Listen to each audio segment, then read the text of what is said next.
It's Monday and we're back with Ask Kyle show where I'm going to answer your questions live. I had to switch up the flow, show you the way that it go. God is good, but his life is hard. But it gets better when you grind it small. I'm just really trying to leave a mark. We tired of being who they say we are. That's the baton, we gon' take it far. Always be real, we don't fake it all. Tired of 9 to 5, just make enough to survive.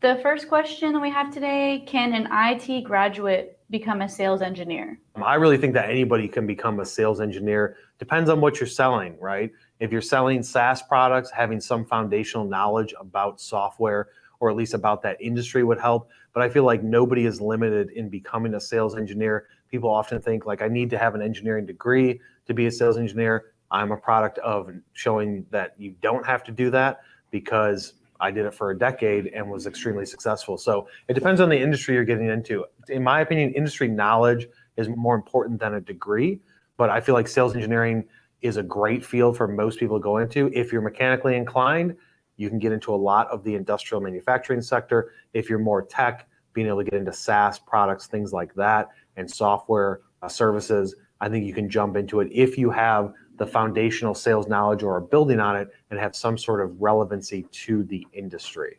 What are some of the biggest challenges that plastic molders have? Plastics molders, man, I did that for a decade. I feel like the biggest challenges that plastic molders have is no different than anybody offering up manufacturing as a service. So whether you're a plastic molder, a tool maker, a machine shop, a thermoset, a urethane, anybody that's doing custom work where it's like, I've got the equipment, you've got a product, I'm going to make it for you for X dollars.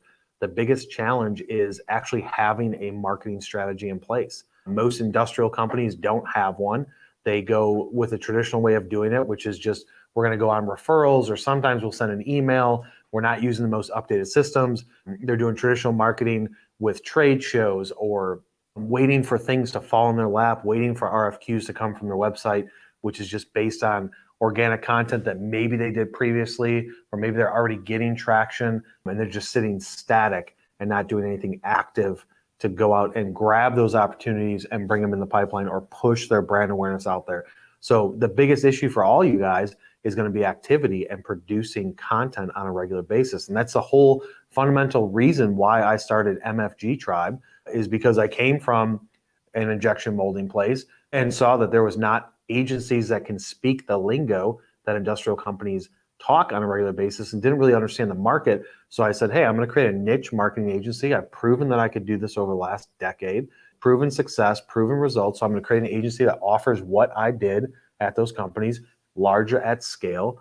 And it's worked. 7 years later, we've worked with some of the largest companies in manufacturing. We still have some of our clients are in the $7 to $10 billion range, and we keep growing and we're adjusting our strategies as new things come up and as old things don't work as well. The biggest thing is getting out of your comfort zone. You need to go look at it from a standpoint of like, what we're doing probably isn't working, I'd say, for the most part, regardless of what it is that you're doing. If you're asking that question, or if you're not getting the growth that you want to see on a monthly and quarterly and annual basis, then what you're doing is not working as well as it could. And partnering with somebody that understands this industry, that can put together a strategy of where you're looking at the website first, then going into content, then pushing out on social, and from a content standpoint, articles and videos, because videos is what works now, getting creative with social, doing LinkedIn lives like this, having a strong, robust CRM system, doing email marketing, helping your sales team push leads through the pipeline and through the process efficiently,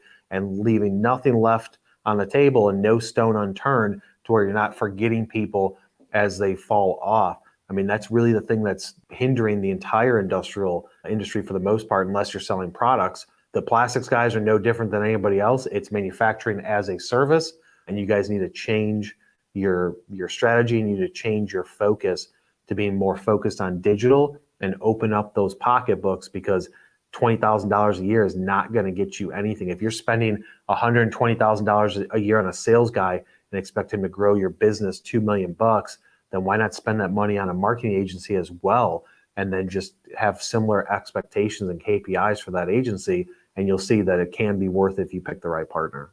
What are the best methods for trade show follow-up? Trade shows are back. They've been back most of this year. Everybody's loving it. IMTS was just last month. I was personally at a trade show at the end of August for a client. The best thing for trade show is that you have to understand that things take time. People think that you just go to a trade show, you have a lead. Let's say you get 50 leads from a trade show.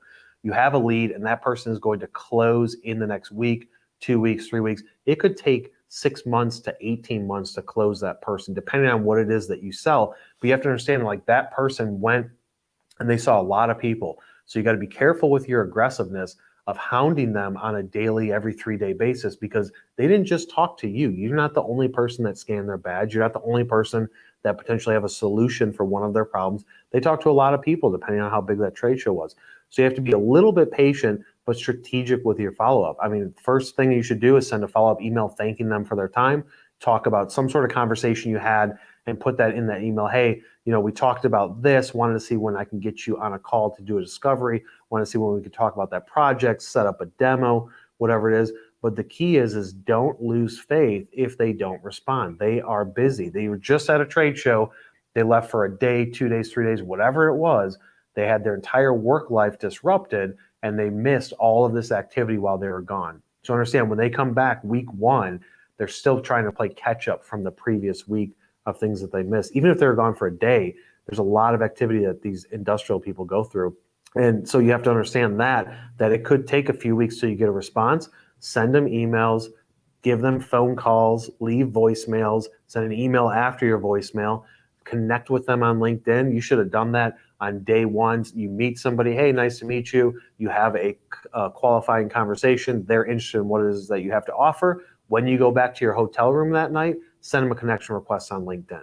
You don't want to wait 2, 3, 4 weeks. They're going to forget who you are. They may say, oh yeah, I remember that person from that company, but send it to them right away. They're at the trade show or they're at home, and shoot it over to them and get that acceptance, because then now you can use LinkedIn messages as a method of communication to follow up. So it's really looking at the main 3 ways to follow up, which is going to be email, phone call, and something on social. LinkedIn is the best for this market of industrial manufacturing. If you're in a different industry, then choose accordingly. But that's the way that I follow up. And don't give up hope. Keep working these things. I've worked trade show leads for multiple years before I got anything back. That's where that CRM system is key to have in place. So you can say, hey, this person's on a nurture campaign. We had a good conversation. I can't get a hold of them. They're basically ghosting me, but I don't want them to forget about me. So I'm going to touch them once a month, once every couple months, and keep working it down. But never forget about those people, because you never know what could happen. Why is it important to have technical articles produced? Technical articles, the importance of it, it's just content, right? At the end of the day, you need to be producing some sort of content. The way we always do it with our clients is because we understand half the people want to watch, half the people want to read. So we create content in technical articles and in video format. But if you're not creating articles, then what is it that you're doing on a monthly basis? You have to have consistency by creating content. There's only so many times that you can say, hey, wanted to follow up on that conversation we had, without producing some sort of value. It's all about providing value first to either segue or take a cold contact into a warm opportunity, or just following up with people. Hey, haven't heard back from you in a while. We had this conversation. We just wrote this technical article a couple weeks ago. I thought you might get some value out of it. That's the best play. But if you don't have that article, then what are you going to follow up with? You can just say, hey, check out this thing on my website. Check out this blog post from 2 years ago. So having a strong strategic technical article plan to say, I'm going to write articles, case studies, white papers, whatever it is, partnering with an agency like MFG Tribe. We have engineers on staff that write all of our clients' technical articles, and we do about 300 to 400 articles a year, whether it's a blog post, article, white paper, whatever it is, and we can get extremely technical, but lean on somebody like that to say, hey, here's what I do, here's the audience I'm trying to go after, can you develop a strategy, a content calendar for me, execute on that, and then take over all of the publishing of that content and pushing it out there, because you got to produce something. I would say the importance of the technical article is the same of the importance of video. Video has more engagement. Everybody knows that. More people, I feel, want to watch something than read something, but you can't forget about both sides. So I would say the importance of technical content from an art written standpoint is the same as technical videos that are going to be explaining something. Both of them are extremely important. And if there's nothing new that you do for the next 12 months, I would say number one, create some content, and number two, step up your social game to get some eyes on all that content. Those are the two best things that you can start today, and it's not going to bust the budget. Go to my YouTube channel. I have over probably 350, 400 videos on there. Subscribe to it. Turn on notifications. If we're not connected on LinkedIn, send me over a connection request. As long as you're not trying to sell me some shit that's not relevant, then I will accept it. If not, we will see you on the next one.